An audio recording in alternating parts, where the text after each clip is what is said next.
కళ్యాణ్ హిందువు అయినప్పుడు తానే హిందుత్వానికి బ్రాండ్ అంబాసిడర్గా ప్రొజెక్ట్ చేసుకుంటున్న తరుణంలో ఆయన కుమార్తె మాత్రం హిందువు కాదని క్రిస్టియన్ అని పవన్ కళ్యాణ్ ఎందుకు చెప్పాలనుకున్నారు?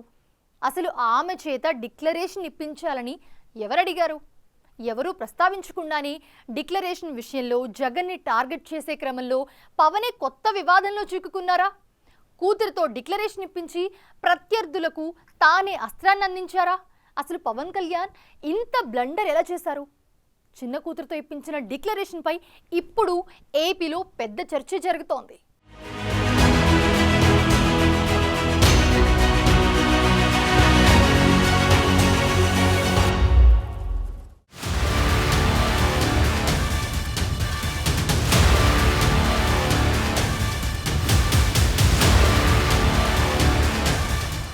నిజానికి పవన్ తన కుమార్తె చేత డిక్లరేషన్ ఇప్పించకపోయినా ఎవరూ పెద్దగా పట్టించుకునేవారే కాదు. ఆడపిల్ల కాబట్టి ఆమెను డిక్లరేషన్ వివాదంలోకి లాగే ప్రయత్నం వైసీపీ లాంటి పార్టీలు కూడా చేయకపోవచ్చు. దీనిపై ఎవరి నుంచి ఎలాంటి డిమాండ్లు కూడా రాలేదు. ఒకవేళ పవన్ సతీమణి అన్నా లెజ్నోవా కొండ మీదకొచ్చి ఉంటే, ఆమె చేత డిక్లరేషన్ పవన్ ఇప్పించి ఉంటే పరిస్థితి వేరేలా ఉండేది.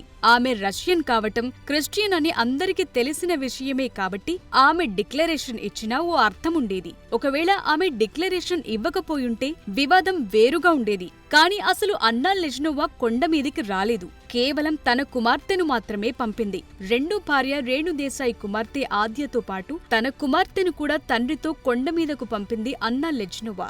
నిజానికి అన్నా లెజ్నోవా కుమార్తె పొలీనాను ఇంతకు ముందెప్పుడూ ఎవరూ చూడలేదు. పవన్ ఫ్యాన్స్, పార్టీ ముఖ్య నేతలెవరైనా ఇంటికి వెళ్లినప్పుడు ఆమెను చూసి ఉంటారేమో గాని బయటి జనాలకు పొలీనా గురించి పెద్దగా తెలియదు. కానీ మొదటిసారి తన రెండో కూతుర్ని లోకానికి పరిచయం చేశారు పవన్ కళ్యాణ్. ఆమె పరిచయం పవిత్రమైన ఏడుకొండలవాడి సన్నిధిలో గ్రాండ్గానే జరిగింది. కానీ విచిత్రంగా ప్రపంచ ఆధ్యాత్మిక రాజధాని తిరుమలలో తన కూతురుని క్రైస్తవ మతస్థురాలిగా పరిచయం చేయటమే అందరికీ విచిత్రమైన అంశంగా కనిపిస్తోంది.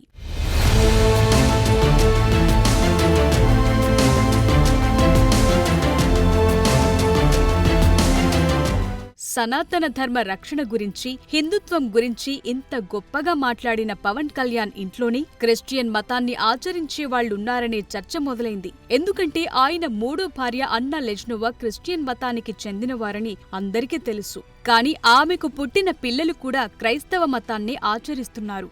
నిజానికి పవన్ కళ్యాణ్ పొలీనాతో డిక్లరేషన్ ఇప్పించకపోయుంటే ఆమె ఓ క్రిస్టియన్ అన్న విషయం అందరికీ తెలిసేది కాదు.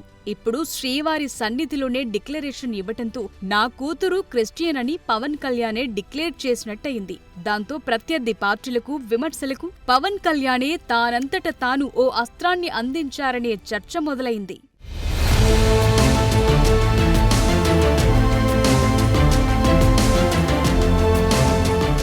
తండ్రి హిందువైతే కూతురు క్రిస్టియన్ అవుతుందా అనే విమర్శనాత్మక చర్చ ప్రారంభమైంది. భారతదేశ సాంప్రదాయాలు, పితృస్వామిక సమాజంలో తండ్రి కులం, మతం అన్ని పిల్లలకు వస్తాయని భావిస్తారు. తల్లి ఆచరించే మతమేదైనా ఉండని పిల్లలకు మాత్రం తండ్రి మతమే వారసత్వంగా వస్తుందనే సంప్రదాయముంది. అయితే ఖచ్చితంగా అదే ఉండాలనే నిబంధన కూడా ఏమీ లేదు.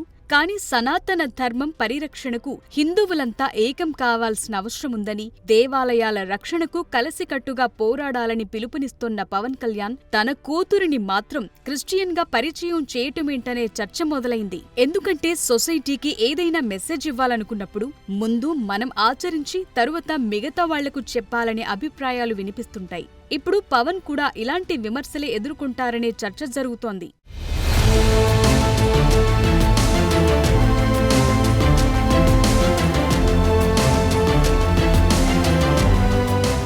భర్త హిందువు, భార్య క్రిస్టియన్ అవటం తప్పేమీ లేదు. కానీ పిల్లలకు మతవారసత్వం విషయంలో పవన్ కళ్యాణ్ నిర్ణయం మాత్రం కొత్త చర్చకు దారితీసింది. కూతురి చేత డిక్లరేషన్ ఇప్పించటం, ఆమె తరపున తాను సంతకం చేసి తానే సెల్ఫ్ గోల్ వేసుకున్నారనే చర్చ జరుగుతోంది. కానీ ఈ విషయంలో పవన్ వైఖరి మాత్రం క్లియర్గానే ఉన్నట్టు కనిపిస్తోంది. అన్యమతస్థులెవరైనా, ఇతర మతాలను ఆచరించేవారెవరైనా చివరకు తన కూతురైన తిరుమల శ్రీవారిని దర్శించుకోవాలంటే డిక్లరేషన్ ఇవ్వాల్సిందే అనే మెసేజ్ పవన్ ఇచ్చినట్లు కనిపిస్తోంది.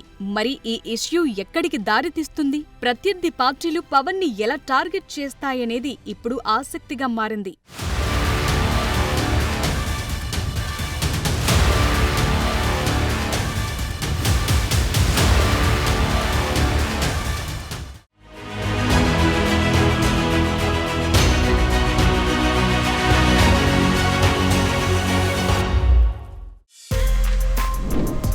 For more videos like this, subscribe Big TV channel.